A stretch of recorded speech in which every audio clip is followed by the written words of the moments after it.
Iniciamos un viaje en el tiempo a través de paisajes fascinantes, personajes de leyenda, hechos históricos sorprendentes, desde el pasado de la humanidad a nuestros días. Un viaje a través de un territorio ubicado entre la cordillera y el mar, como es Cantabria.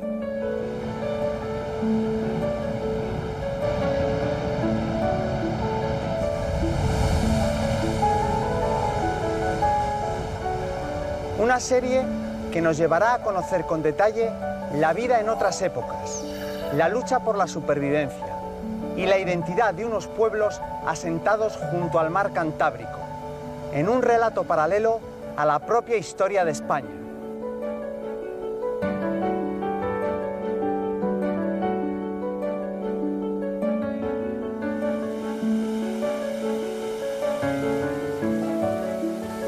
El primer escenario de esta aventura nos sumerge en la noche de los tiempos, en una muy desconocida prehistoria cargada de sorpresas que en Cantabria ofrece algunas de las aportaciones más importantes a nivel mundial. Alzamos el telón de este relato, que nos ayudará a descubrir mágicas historias y estampas irrepetibles, con un decorado natural que ya es un espectáculo por sí mismo.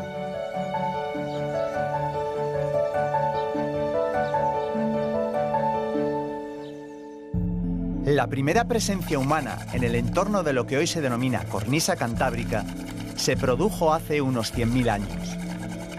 En un dilatado periodo de muchos siglos, esos seres se organizaron en clanes seminómadas, que terminaron por encontrar asentamientos en los que se dedicaron, bien avanzado el tiempo, a la caza y a la agricultura.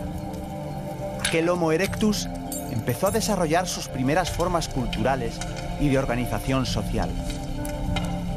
Con el Neolítico se vislumbraron sociedades cazadoras y recolectoras, capaces de crear sus primeros utensilios rudimentarios, las primeras tecnologías. Desde la época del Neandertal, esos seres ocuparon cuevas donde protegerse de las caprichosas condiciones de la naturaleza, desarrollando las primeras formas industriales, con la fabricación de puntas, armas rudimentarias y objetos básicos para la supervivencia. La vida cotidiana de los primeros pobladores de Cantabria, que eran cazadores-recolectores, por lo que sabemos hoy día, al menos con seguridad, primero neandertales y luego ya los humanos modernos, nuestra especie, se desarrollaba a la entrada de las cuevas, que es la zona iluminada, la zona normalmente más seca, protegida, y conocemos en muchas de estas excavaciones de cuevas todo el repertorio de actividades habituales en lo que es una vida doméstica. Hacían fuego, traían las piezas de caza, las despedazaban, las cocinaban, tiraban ahí sus desperdicios, dormían. En un momento posterior, ya cuando empezó en esta zona la agricultura y la ganadería, la habitación se desplazó a lugares al aire libre, a poblados, aldeas al aire libre, y en ese momento en algunas cuevas todavía tenemos testimonios de habitación, de hogueras, pero ya fue disminuyendo ese uso habitacional de las cuevas y pasaron a tener muchas cuevas un uso funerario. Es la gran época en la que las cuevas empiezan a ser lugar de enterramiento de los muertos y la vida cotidiana se desarrollaba en esas pequeñas aldeas que ya estarían más cercanas a los campos de cultivo, a los lugares también de cierre del ganado, etc.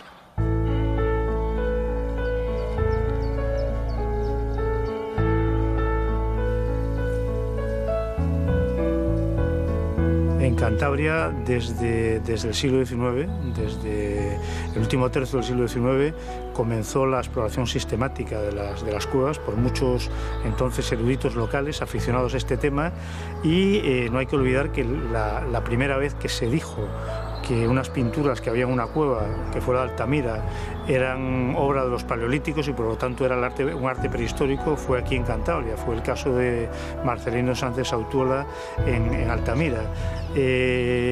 Después, toda la cadena de descubrimientos de nuevas cuevas con arte rupestre a principios del siglo XX, empezando por la de Covalanas, después de Altamira, marcaron un hito en la investigación. Una gran cueva de Cantabria, la Cueva del Castillo, fue a la que vino lo que eran entonces las mayores lumbreras de la investigación prehistórica a excavar en el castillo entre 1910 y 1914.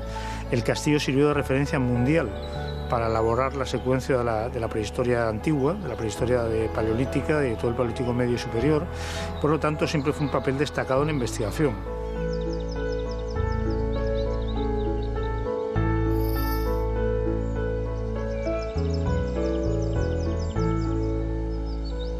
Bueno, y esta es la cueva. Esta es la cueva. Dios mío, impresionante. Mucho gusto. Igualmente, un placer. Bienvenidos al Mirón. Bien, muchas gracias.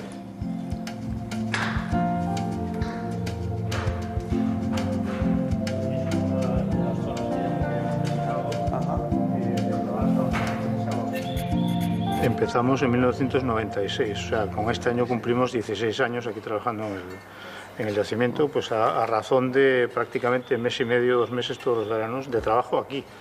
Pero luego el material que genera se tarda muchos más meses en estudiar, ¿no? Y eso es lo que permite pues, la cantidad de conocimiento que estamos obteniendo de aquí de la cueva. Una primera parte de una mandíbula humana, y fue lo que nos dio la pista de que detrás había un enterramiento humano de época madaleniense, que es el único enterramiento de ese periodo en toda la península Época ibérica. madaleniense, ¿qué años son? Pues estamos hablando en general en años reales de calendario, pues entre unos 18.000 y unos 13.000 años aproximadamente. Y esto corresponde al periodo antiguo, aparentemente, o sea, un momento antiguo, y de toda esa época no se conocían enterramientos en toda la península, y este es el primero que aparece. El primero que ha aparecido aquí, en la cueva del Mirón. En la península ibérica. En la península ibérica. Bueno, sí, pero... Sí, una bolsita. No ¿Quieres otro? Sí, para no perderlo, lo meto como una bolsita. Porque me ha hablado mucha gente y la desconozco. Las cuevas no solo servían de hábitat y refugio a los seres humanos, sino que se convirtieron en un primer espacio para la creación. De la cueva de Covalanas. Lo vamos a ver ahora mismo enseguida. ¿Qué tal? ¿Bien? Hola, Pencho. Muy bien. Hola, encantado. Soy Nano Montero. Yo soy Pencho. Hola, ¿qué tal, Raúl? Yo soy el que cuida aquí el rebaño de las famosas ciervas rojas. Para mí es un placer que vengáis a ver la cueva. Oye, una cosa, Pencho. Dime. Hemos estado ahí, Sí. abajo, porque estamos encima de la cueva del Mirón. Sí, correcto. O sea, Strauss y Morales están Sí. abajo excavando. Sí, llevan 16 años ya. Ajá. Y claro, en realidad aquí estamos 50 metros encima de lo que es la visera de la boca del Mirón, que es realmente la cueva habitación donde obviamente pensamos que estuvo viviendo la persona que pintó en Covalanas. Anda. O sea que allí habitaban. Y aquí pintaban. Esto es una cueva muy particular porque aparte de que se encontró muy poquito a nivel, digamos, de instrumento, tanto lítico como óseo, pensamos que esta cueva, si alguien estuvo en forma de hábitat, fue de forma esporádica. Pero esta, digamos, es la clásica cueva de pinturas. Es como decimos, un santuario, teóricamente. Pues vamos a ver tu rebaño. Vamos a entrar en el rebaño que os espera con cariño. Pasad. Bueno, pues mira, ya que estamos ya en el interior de Covalanas, vamos a acercarnos para que veáis el nivel original que se encuentra cuando descubren la cueva en el año 1903. Mirad, esta es una cueva que se descubre el 11 de septiembre, como os digo, de 1903. Sería la segunda cueva que se descubre en España después de Altamira. Entonces, tú antes me mencionabas lo del yacimiento del Mirón, ¿no? Sí. Y yo te decía que, digamos, es una cueva que realmente el hábitat como tal ha sido en el Mirón y que aquí probablemente solo lo han utilizado para pintar. ¿Por qué? Porque mira, el nivel original que se encuentran los que descubren la cueva llegaba hasta aquí. Fijaros que no hay carbones que indicarían dónde han realizado fuego, ni una diferencia de estratos que marcarían diferentes fases de ocupación. Y es por lo cual yo te digo que es una cueva al uso denominada santuario.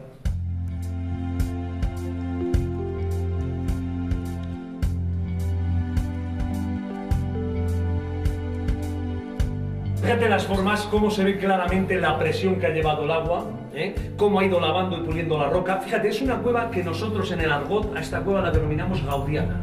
Esta es una cueva que le hubiese gustado muchísimo a Gaudí. Esto es como ves las formas de la Casa Batlló, como ves el Parque Güell. Es una cueva muy gaudiana. Es una arquitectura muy especial la de esta cueva. Y también eso nos llama mucho la atención.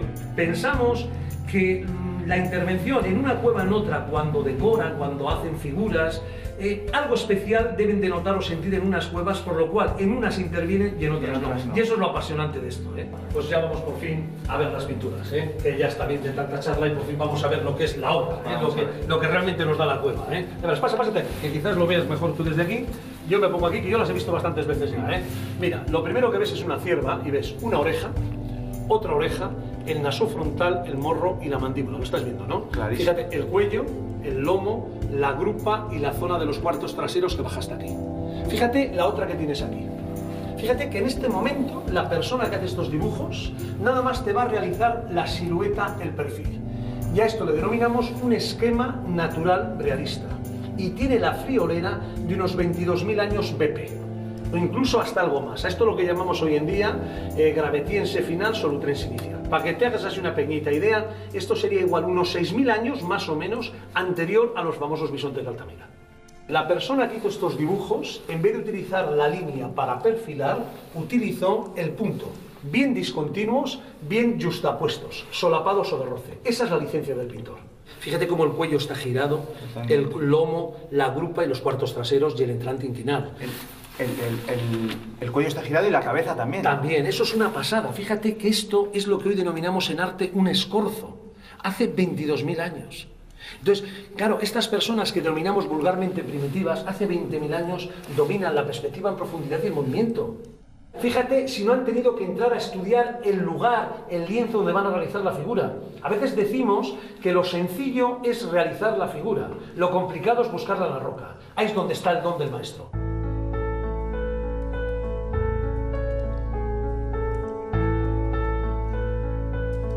Fíjate la expresividad que tiene esta obra.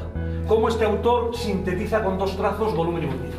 Es muy bueno, Y conoce anatomía y etología a la perfección. Conoce a los animales porque es en lo que se mueve y es de lo que come. Mira qué pasa. Vente para acá. ¿Ves esta pared así, no? Aquí también se podía haber pintado, se podía haber dibujado o grabado. Aquí también. Aquí también. Tú me estás diciendo que te das cuenta que en esta cueva parece que las pinturas comienzan a disponerse donde se estrechan. Correcto. Es evidente. ¿Recuerdas la cierva que te he enseñado hace un momentito? Sí. ¿Quieres verla cómo ha engordado? Te la voy a enseñar. A ver. Mira la cierva. ¿La estás viendo? La veo. Fíjate ahora cómo las orejas miran hacia detrás, el cuello es más ancho y masivo, el cuerpo más redondo y globular y la roca le sirve para la culera. Eso es una pasada. Claro que es otra cierva. Eso es lo que los artistas denominan anamorfismo. Es decir, esto lo hacía Velázquez, Da Vinci, Miguel Ángel, los grandes maestros. Es impresionante que hace 20 y pico mil años, antes de dibujar, estudie el espacio y la geometría, dibuje distorsionado para que de un sitio concreto se vea normal. Y una pregunta, Pencho. ¿Uno o más artistas? Yo me decantaría que para mí probablemente es una persona el que hizo todo esto y que si en algún momento pudo haber alguno más sería, para entendernos, como un discípulo que sigue las directrices que le marca el maestro. Pero para mí yo me quedaría con un maestro, el maestro de Covalanas, el pintor de esta cueva, que lo hizo en un espacio de tiempo muy cortito, que lo hizo muy sencillo y muy expresivo, pero de una calidad y una fuerza brutal. Ha pintado animales vivos. Y la obligación nuestra hoy que has visitado esta cueva es conservarlo para que siga estando vivo.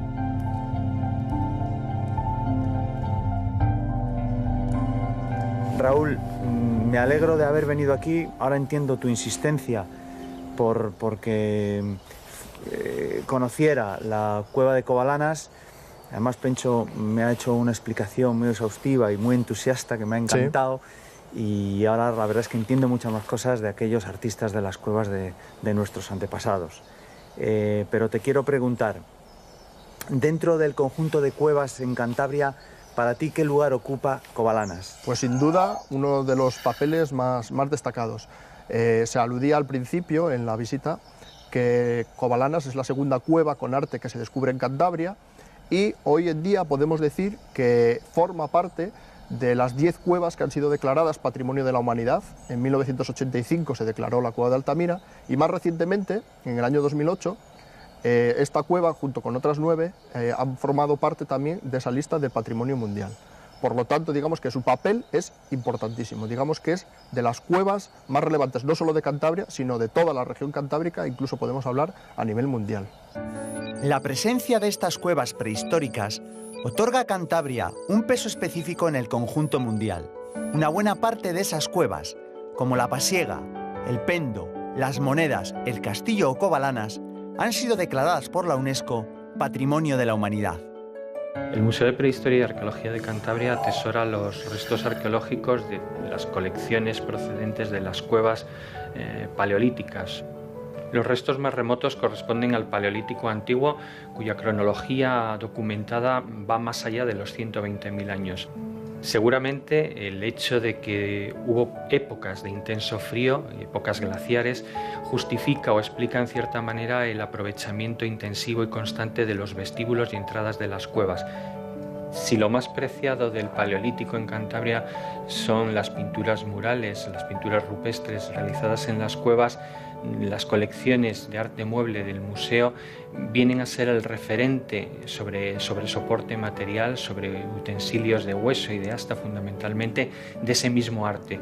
Las mismas decoraciones animales que podemos ver plasmadas en las paredes de algún modo tienen su referente también sobre utensilios o sobre soportes de asta y de hueso.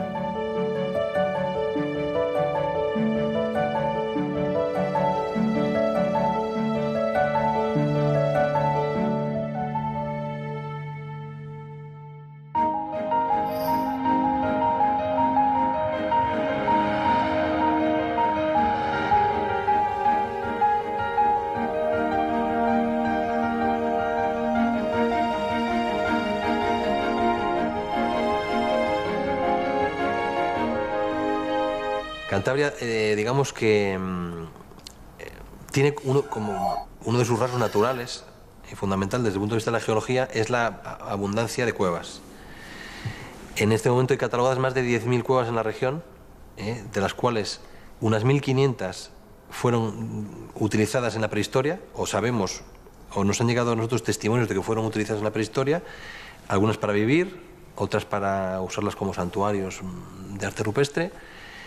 1.500, teniendo en cuenta el territorio que tiene Cantabria, que es una superficie realmente pequeña, nos da una importancia de cuánto se utilizaron las cuevas en la prehistoria. Por lo tanto, es un rasgo que caracteriza a la prehistoria de Cantabria, la utilización de las cuevas como lugares para vivir y como lugares para hacer arte rupestre, arte paleolítico. Roberto, esta es la primera gran sala. Explícanos un poco qué tenemos aquí.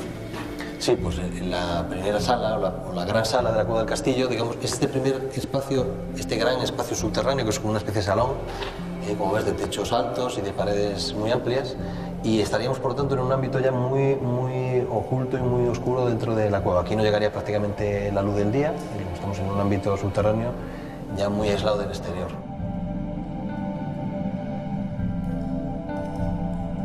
Hay muchas representaciones ya de este arte paleolítico, de este primer arte de la humanidad. Hay muchas representaciones, sobre todo destacan las representaciones grabadas, hechas con buriles, con útiles de pedernal, rayando la roca. Hay muchas zonas decoradas, lo que pasa es que se conservan mal. Es la zona, digamos, en donde peor se conserva el arte rupestre de la cueva. Bueno, pues estamos aquí en el primer panel decorado de la galería que se adentra hacia el interior de la cueva, después de la primera sala. Y es un panel que tiene mucha importancia desde el punto de vista de la historia de la investigación, porque aquí los pioneros del estudio del arte rupestre paleolítico, sobre todo el abate Breuil, pudo demostrar que las figuras estaban hechas en periodos muy diferentes, que no eran todas contemporáneas. Tenemos hasta 3 etapas distintas de representaciones. Que hay más distancia cronológica entre algunas representaciones y otras del arte paleolítico que entre las últimas y nosotros en la actualidad. Esto tiene que darnos una idea de la gran profundidad temporal que tiene este fenómeno y lo que perduró en el tiempo.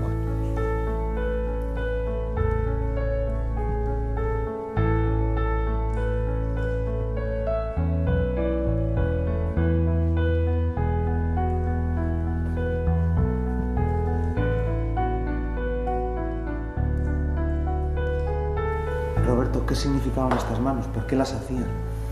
Bueno, efectivamente esta zona de la cueva se llama el panel de las manos y aunque hay muchas manos por toda la cueva, que hay una concentración muy grande en un mismo espacio, ¿no? del techo.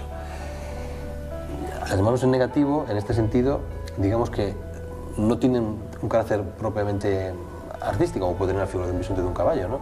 En realidad son sería más bien más adecuado quizá considerarles una representación humana, porque en realidad es una forma de la propia anatomía de las personas lo que está ahí representada. Entonces, quizá tuviera tanta importancia el propio hecho de representarlas como el hecho de entrar en contacto con la pared. Cuando tú pones la mano sobre la pared de la cueva y luego insuflas toda esa pintura, hay un momento en el que todo lo que queda en la pared es una mancha roja, incluida la de tu mano, que has soplado con el color y que luego tú retiras, dejándose como una comunión, ¿no? Esa impronta en negativo. Entonces, lo que te quiero decir en relación con estas manos en negativo y con el resto del arte rupestre en general es que tenía muchísima importancia no solamente en la obra representada, o la figura, mejor dicho, sino también el propio acto, el gesto asociado a esa representación. Un contexto de una mentalidad en la que lo natural y lo sobrenatural estaban absolutamente entremezclados, ¿no? Y los espíritus estaban allí y ellos los veían, ¿no?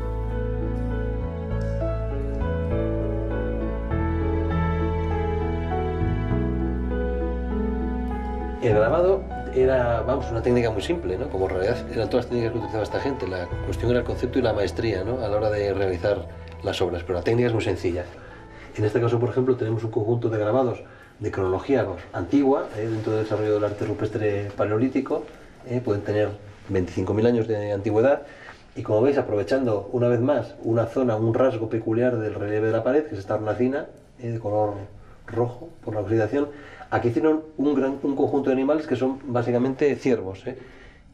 Es continuo. Impresiona la limpieza de los trazados, ¿no? Sí, sí. ¿Con qué seguridad lo hacían?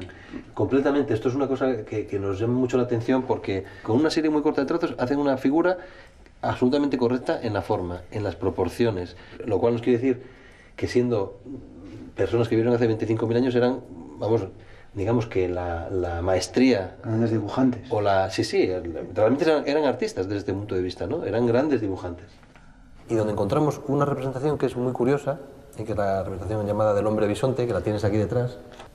Como no es menos curiosa, la utilización de la propia estalagmita para jugando con la iluminación, que era también fundamental en el arte rupestre paleolítico, sugerir una forma muy similar a la que está aquí representada, pero proyectada contra la pared. Ellos lo que utilizaban era iluminación natural, sobre todo lámparas hechas a base de grasa animal y mechas, que son luces que obviamente, como las de una vela, se mueven. Bueno, pues si nosotros sumamos las formas de las paredes de la cueva, que son por definición irregulares, y a eso le añadimos una luz en movimiento, las paredes cobran vida. Les orientaba sobre qué tipo de figura hacer allí, ¿no?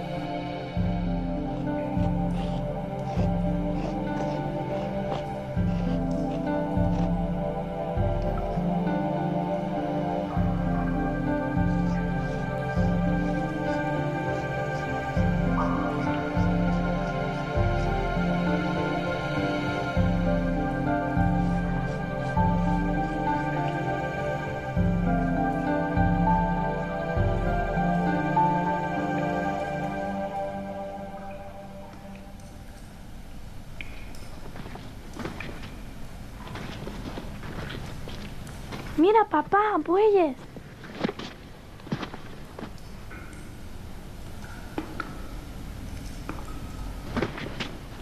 No son bueyes, son bisontes. La historiografía, los libros de historia de la prehistoria, destacan el hallazgo de Altamira, porque pensemos que Altamira se descubre en 1880, cuando apenas hace 25 años que Darwin ha publicado El origen de las especies y el origen del hombre, cuando todavía la teoría de la evolución tenía que reconocerse en los restos del pasado.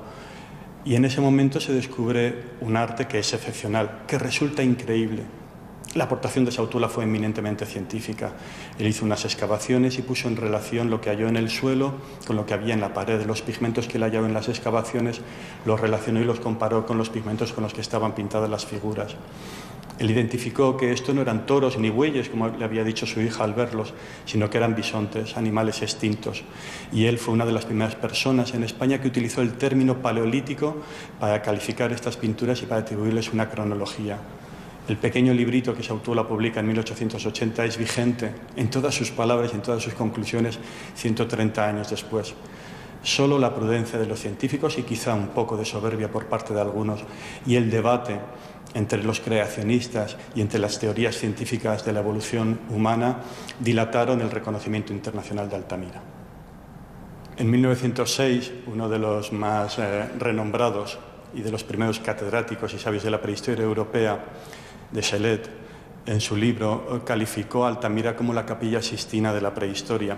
Encontramos todos los temas del primer arte de la humanidad. Esa acumulación de pensamiento en un mismo sitio es lo que, al igual que nuestros santuarios históricos o nuestros santuarios actuales, permite que hablemos del gran santuario de la prehistoria, de la acumulación de la cultura, del culto, de las creencias y del pensamiento en un mismo lugar.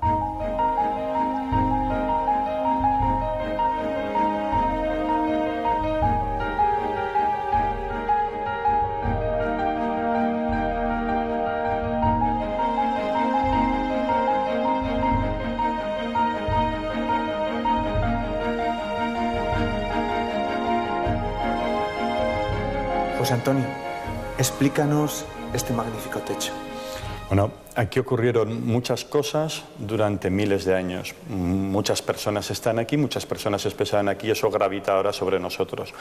Pero hay tres grandes momentos. En un momento, este techo de la Cueva de Altamira se puebla de figuras pintadas en rojo, con línea o con tintas planas rellenando las figuras. Son fundamentalmente caballos.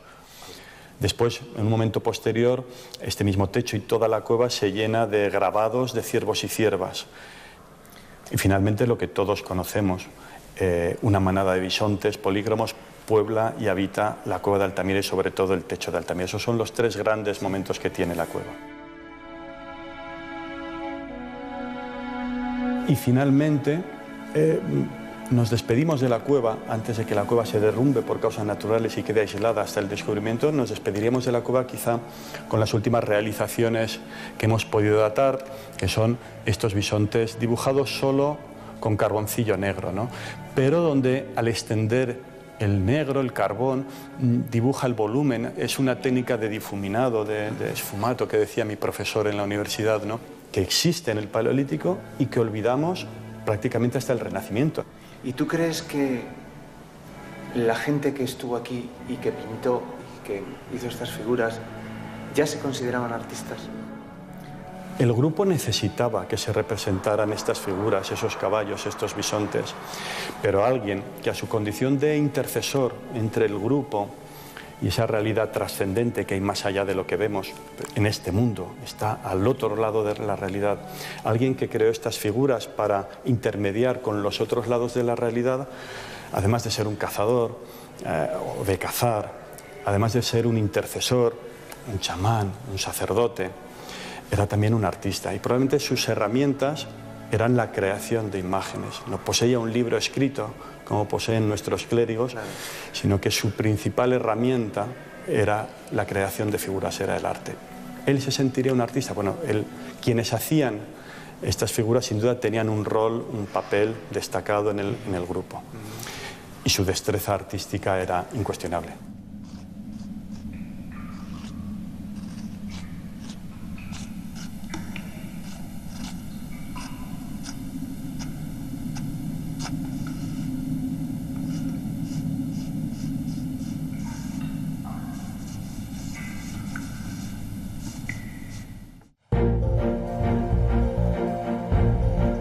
Durante miles de años, los habitantes de la cornisa cantábrica vivieron protegidos entre las elevadas montañas y el mar.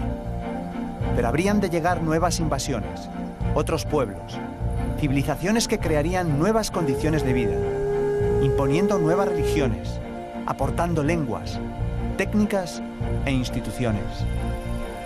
En un horizonte enmarcado en bosques y tapizado de verde esmeralda.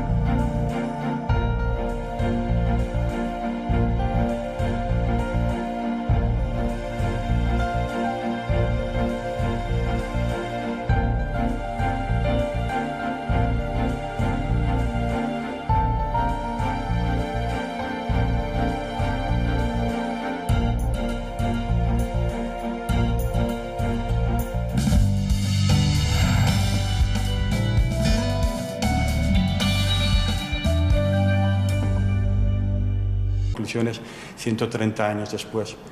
Solo la prudencia de los científicos y quizá un poco de soberbia por parte de algunos y el debate entre los creacionistas y entre las teorías científicas de la evolución humana dilataron el reconocimiento internacional de Altamira.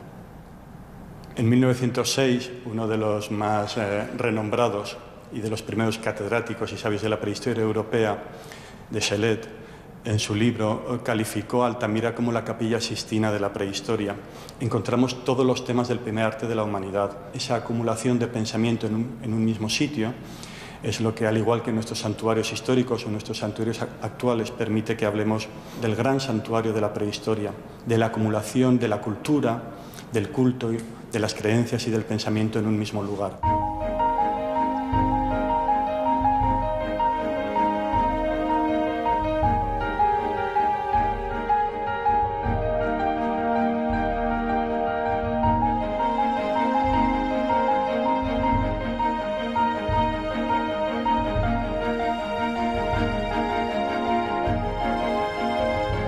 José Antonio, explícanos este magnífico techo. Bueno, aquí ocurrieron muchas cosas durante miles de años. Muchas personas están aquí, muchas personas se expresan aquí, eso gravita ahora sobre nosotros. Pero hay tres grandes momentos. En un momento, este techo de la Cueva de Altamira se puebla de figuras pintadas en rojo, con línea o con tintas planas rellenando las figuras. Son fundamentalmente caballos. Después, en un momento posterior, este mismo techo y toda la cueva se llena de grabados de ciervos y ciervas. Y finalmente lo que todos conocemos, una manada de bisontes polígromos puebla y habita la cueva de Altamira y sobre todo el techo de Altamira. Esos son los tres grandes momentos que tiene la cueva. Y finalmente nos despedimos de la cueva antes de que la cueva se derrumbe por causas naturales y quede aislada hasta el descubrimiento. Nos despediríamos de la cueva quizá con las últimas realizaciones que hemos podido datar, que son estos bisontes dibujados solo con carboncillo negro, ¿no? Pero donde al extender el negro, el carbón, dibuja el volumen. Es una técnica de difuminado, de esfumato que decía mi profesor en la universidad, ¿no? Que existe en el Paleolítico y que olvidamos prácticamente hasta el Renacimiento. ¿Y tú crees que la gente que estuvo aquí y que pintó y que hizo estas figuras ya se consideraban artistas?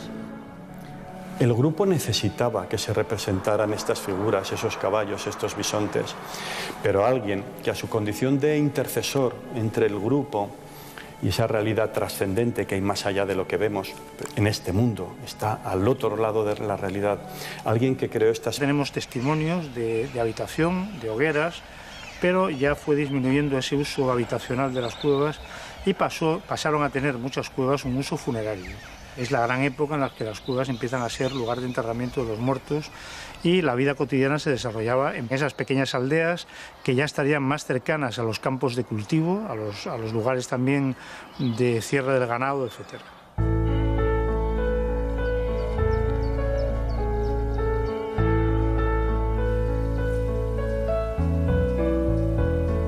En Cantabria, desde el siglo XIX, desde el último tercio del siglo XIX, comenzó la exploración sistemática de las cuevas por muchos entonces eruditos locales aficionados a este tema y no hay que olvidar que la primera vez que se dijo que unas pinturas que había en una cueva, que fuera de Altamira, eran obra de los paleolíticos y por lo tanto era un arte prehistórico, fue aquí en Cantabria. Fue el caso de Marcelino Sánchez Autuola en Altamira. Después, toda la cadena de descubrimientos de nuevas cuevas con arte rupestre a principios del siglo XX, empezando por la de Covalanas, después de Altamira, marcaron un hito en la investigación. Una gran cueva de Cantabria, la Cueva del Castillo, fue a la que vino lo que eran entonces las mayores lumbreras de la investigación prehistórica a excavar en el castillo entre 1910 y 1914. El castillo sirvió de referencia mundial para elaborar la secuencia de la prehistoria antigua, de la prehistoria paleolítica, de todo el Paleolítico medio y superior. Por lo tanto, siempre fue un papel destacado en la investigación.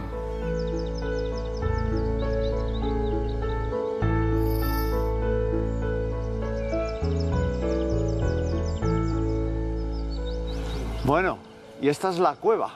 Esta es la cueva. Dios mío, impresionante. Pues esto es Mucho gusto. Igualmente, un placer. Bienvenidos al Mirón. Bien, muchas gracias.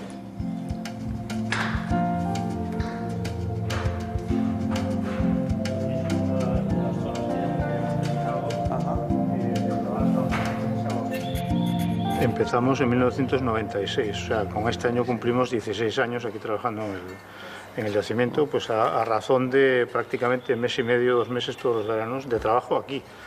Pero luego el material que genera se tarda muchos más meses en estudiar, ¿no? O sea y eso es lo que permite pues, la cantidad de conocimiento que estamos obteniendo de aquí de la cueva. Una primera parte de una mandíbula humana, y fue lo que nos dio la pista de que detrás había un enterramiento humano de época madaleniense, que es el único enterramiento de ese periodo en toda la península. ¿Época madaleniense? ¿Qué años son? Pues estamos hablando en general en años reales de calendario, pues entre unos 18.000.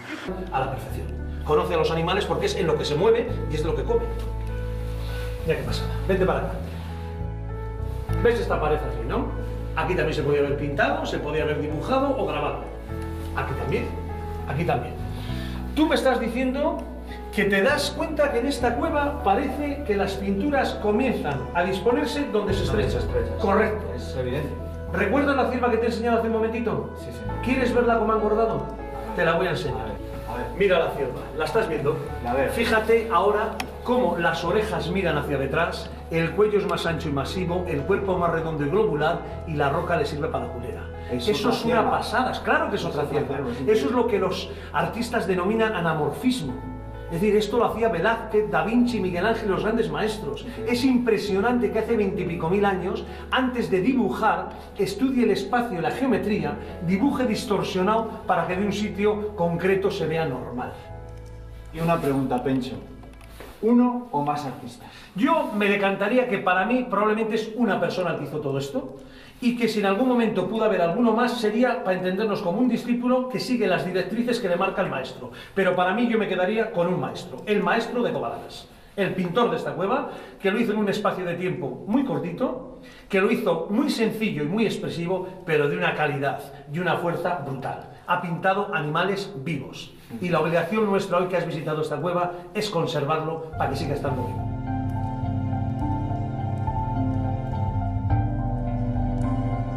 Raúl, me alegro de haber venido aquí. Ahora entiendo tu insistencia porque conociera la cueva de Covalanas.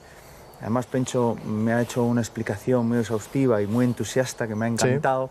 Sí. Y ahora la verdad es que entiendo muchas más cosas de aquellos artistas de las cuevas de nuestros antepasados.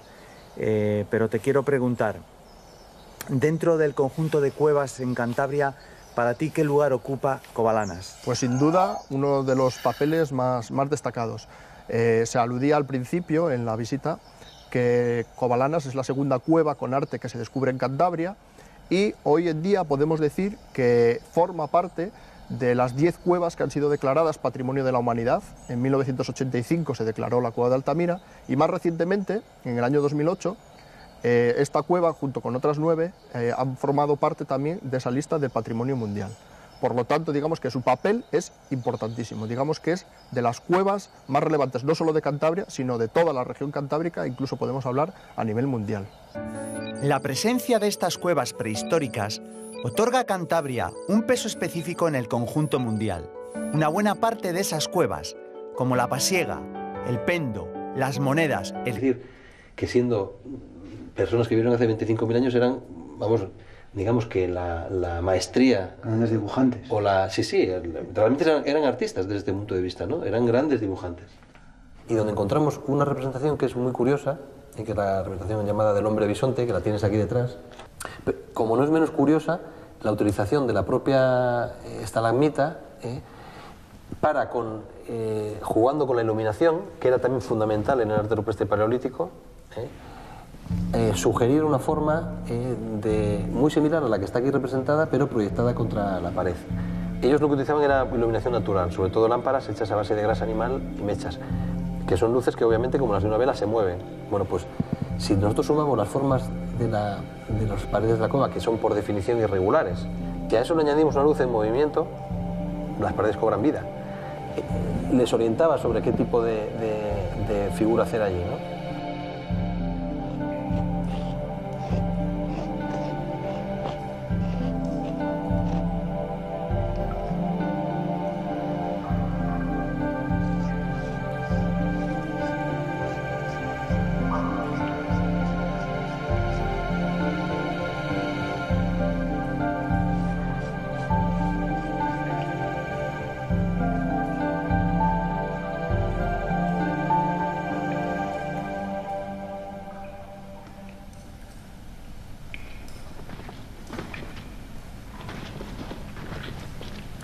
Mira, papá, bueyes.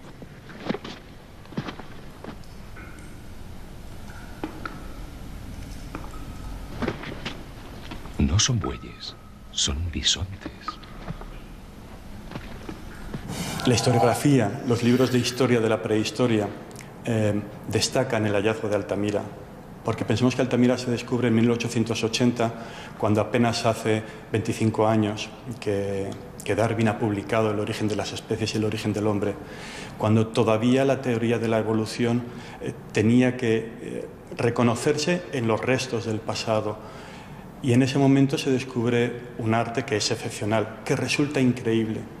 La aportación de Sautula fue eminentemente científica. Él hizo unas excavaciones y puso en relación lo que halló en el suelo con lo que había en la pared. Los pigmentos que él halló en las excavaciones los relacionó y los comparó con los pigmentos con los que estaban pintadas las figuras. Él identificó que esto no eran toros ni bueyes, como le había dicho su hija al verlos, sino que eran bisontes, animales extintos. Y él fue una de las primeras personas en España que utilizó el término paleolítico para calificar estas pinturas y para atribuirles una cronología. El pequeño librito que Sautula publica en 1880 es vigente en todas sus palabras y en todas sus conclusiones 130 años después. Bueno, y esta es la cueva. Esta es la cueva. Dios mío, impresionante. Mucho gusto. Igualmente, un placer. Bienvenidos al Mirón. Bien, muchas gracias.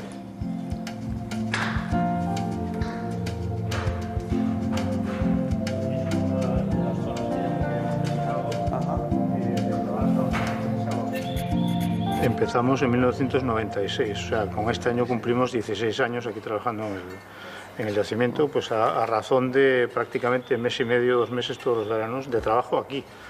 Pero luego el material que genera se tarda muchos más meses en estudiar, ¿no? Y eso es lo que permite pues, la cantidad de conocimiento que estamos obteniendo de aquí de la cueva. Una primera parte de una mandíbula humana, y fue lo que nos dio la pista de que detrás había un enterramiento humano de época madaleniense, que es el único enterramiento de ese periodo en toda la península. Época madaleniense. ¿Qué años son? Pues estamos hablando en general en años reales de calendario, pues entre unos 18.000 y unos 13.000 años aproximadamente. Y esto corresponde al periodo antiguo, aparentemente, o sea, un momento antiguo, y de toda esa época no se conocían enterramientos en toda la península, y este es el primero que ha aparecido. ¿El primero que ha aparecido aquí, en la cueva del Mirón? En la península ibérica. En la península ibérica. Bueno, sí, pero... Sí, una bolsita. No, no ¿Quieres otro? Sí, para no perderlo, lo meter como una bolsita.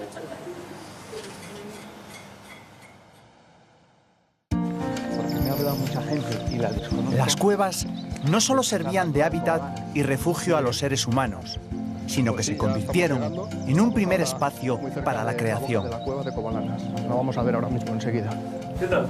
¿Bien? Hola, Pencho. Muy bien. Hola, encantado. Soy Nano Montero. Yo soy Pencho. Hola, ¿qué tal, Raúl? Yo soy el que cuida aquí el rebaño de las famosas ciervas rojas. Para mí es un placer que vengáis a ver la cueva. Oye, una cosa, Pencho. Dime. Hemos estado ahí, abajo, porque estamos encima de la cueva del Mirón. Sí, correcto. O sea, Strauss y Morales están abajo excavando. Sí, llevan 16 años ya. Ajá. Y claro, en realidad aquí estamos 50 metros encima de lo que es la visera de la boca del Mirón, que es realmente la cueva habitación donde obviamente pensamos que estuvo viviendo la persona que pintó en Covalanas. Anda, o sea que allí habitaban.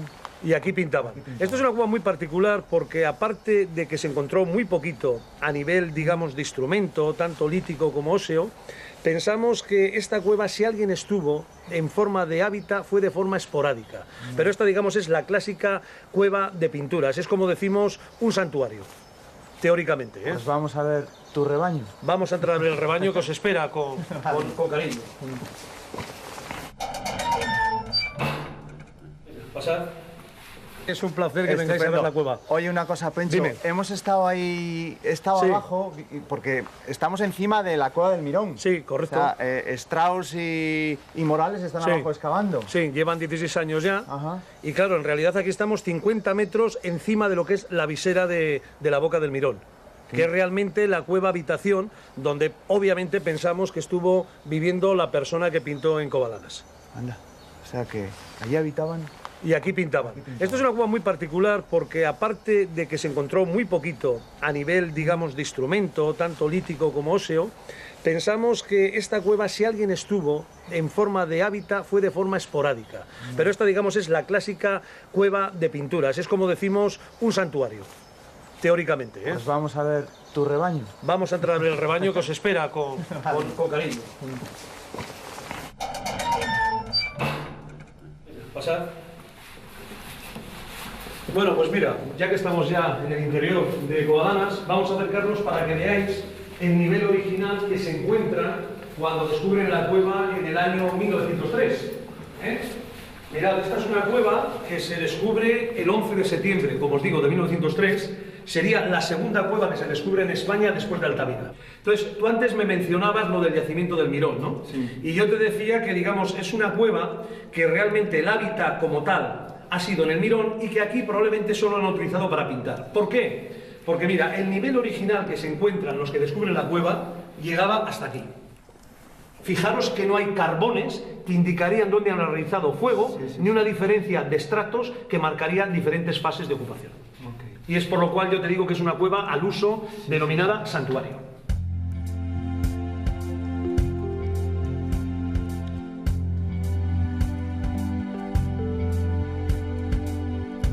Fíjate las formas, cómo se ve claramente la presión que ha llevado el agua, cómo ha ido lavando y puliendo la roca. Fíjate, es una cueva que nosotros en el argot a esta cueva la denominamos gaudiana. Esta es una cueva que le hubiese gustado muchísimo a Gaudí. Esto es como ves las formas de la Casa Batlló, como ves el Parque Güell. Es una cueva muy gaudiana. Es una arquitectura muy especial la de esta cueva. Y también eso nos llama mucho la atención. Pensamos que la intervención en una cueva en otra, cuando decoran, cuando hacen figuras, algo especial deben de notar o sentir en unas cuevas, por lo cual en unas intervienen y en otras no. Y eso es lo apasionante de esto. Pues ya vamos por fin a ver las pinturas, que ya está bien de tanta charla y por fin vamos a ver lo que es la obra, lo que realmente nos da la cueva. Pásate, que quizás lo veas mejor tú desde aquí. Yo me pongo aquí, que yo las he visto bastantes veces ya. Mira, lo primero que ves es una cierva y ves una oreja, otra oreja, el naso frontal, el morro y la mandíbula. Lo estás viendo, ¿no? Clarísimo. Fíjate, el cuello, el lomo, la grupa y la zona de los cuartos traseros que baja hasta aquí. Toda la cadena de descubrimientos de nuevas cuevas con arte rupestre a principios del siglo XX, empezando por la de Covalanas, después de Altamira, marcaron un hito en la investigación. Una gran cueva de Cantabria, la Cueva del Castillo, fue a la que vino lo que eran entonces las mayores lumbreras de la investigación prehistórica a excavar en el castillo entre 1910 y 1914. El castillo sirvió de referencia mundial para elaborar la secuencia de la prehistoria antigua, de la prehistoria paleolítica, de todo el paleolítico medio y superior. Por lo tanto, siempre fue un papel destacado en la investigación.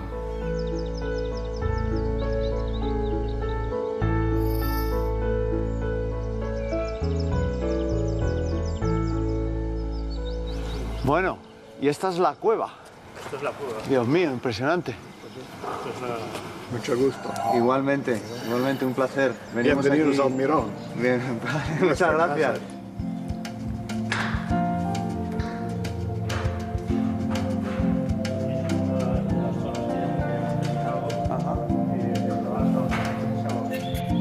Empezamos en 1996, o sea, con este año cumplimos 16 años aquí trabajando en el yacimiento, pues a razón de prácticamente mes y medio, 2 meses todos los veranos de trabajo aquí.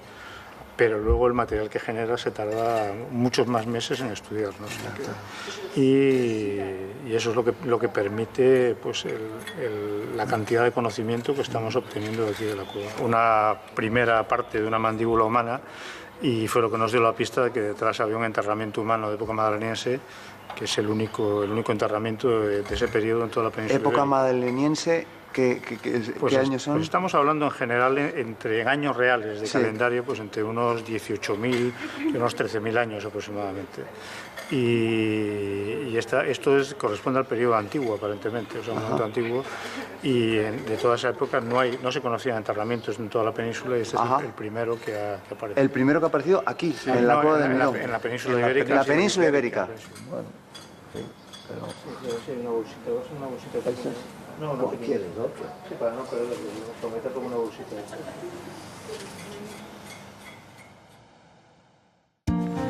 Me ha hablado mucha gente y la desconozco. Las cuevas no solo servían de hábitat y refugio a los seres humanos, sino que se convirtieron en un primer espacio para la creación. De la cueva de Covalanas. Lo vamos a ver ahora mismo enseguida. ¿Qué tal? ¿Bien? Hola, Pencho. Muy bien. Hola, encantado. Soy Nano Montero. Yo soy Pencho. Hola, ¿qué tal, Raúl? Yo soy el que cuida aquí el rebaño de las famosas ciervas rojas. Para mí es un placer que vengáis a ver la cueva. Oye, una cosa, Pencho. Dime. Hemos estado ahí, abajo, porque estamos encima de la cueva del Mirón. Sí, correcto. O sea, Strauss y Morales están abajo excavando. Sí, llevan 16 años.